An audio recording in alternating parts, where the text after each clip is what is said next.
তো হ্যালো গায়স, আসসালামু আলাইকুম ভাই ব্রাদাররা, আপনারা কেমন আছেন? তো আজকে হচ্ছে ফ্রাইডে।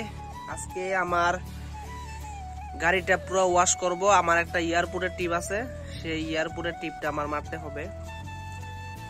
অনেকদিন ধরে গাড়িটা আমি মোছা দিই না। আজকে হয়তো গাড়িটা আমি একটু ফ্রেশ করব, কারণ এয়ারপোর্টের যাত্রী বুঝেনি তো, একটু ভিআইপি ভাবে নেওয়া লাগে।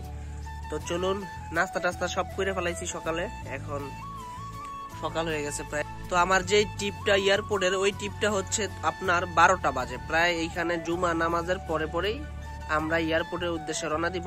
তো চলুন, আমার গাড়িটা একটু ওয়াশ করে নিই। এই যে একটা দরকার হচ্ছে মোকাম্মা, আর সাথে কতল কাটা। সকাল সকালে অনেক প্রচন্ড রোদ। এই যে আমার সেই এটা টেসলা,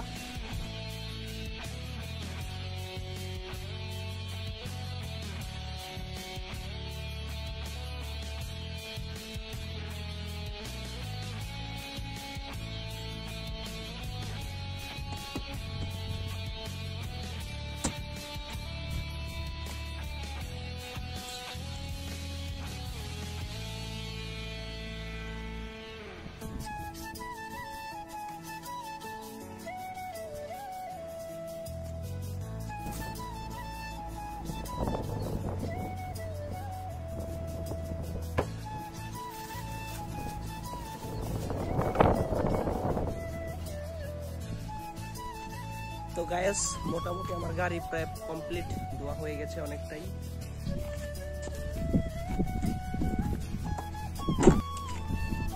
তো এখন আমার গাড়ি তো ধোয়া শেষ, প্রায় আপনার 40 ভাগ আমার কাম শেষ।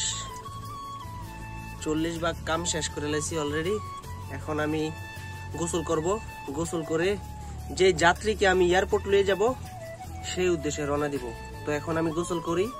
এটা হচ্ছে পার্সোনাল বিষয়, এটা দেখানো যাবে না। সবাই লাইক করবেন, কমেন্ট করবেন, আর পুরো ভিডিওটা দেখতে থাকুন। তো বন্ধুরা, আসার সময় বড় একটা মিস্টেক হয়ে গেছে। আমার মনে ছিল না আমি যে ভিডিও করব। তো এখানে আসার পরে আমি বললাম যে আমার একটু ভিডিও নাও, ড্রোন শট। তো যাই হোক, ভুল মানুষেরই হয়। তো আজকের যেই টিপটা আমি এয়ারপোর্টে যাব, এই টিপটা ছিল মূলত আমার এক সাদিকের। ওনার বাবা আপনার দেশে যাচ্ছে অনেক দিন পর। তো আপনারাই জানেন বিদেশে আসলে কতটা কষ্ট। আপনারা বুক ভরা ভালোবাসা নিয়ে দেশে যায়, গিয়ে ফ্যামিলির সাথে খুবই আনন্দে 2-3 মাস কাটিয়ে আবার চলে আসে। তো আজকের আমার এই টিপের ভাড়া হচ্ছে 12 দিনার, কুয়েতের 12 কেডি। বাংলাদেশে কত টাকা আসে যদি আপনারা জানেন অবশ্যই একটা কমেন্ট করবেন। আর মূলত আমার কাজ হচ্ছে ড্রাইভিং করা, মানুষকে এইখান থেকে ওইখানে নেমে যাওয়া, মানে আমি কুয়েতে গাড়ি চালাই।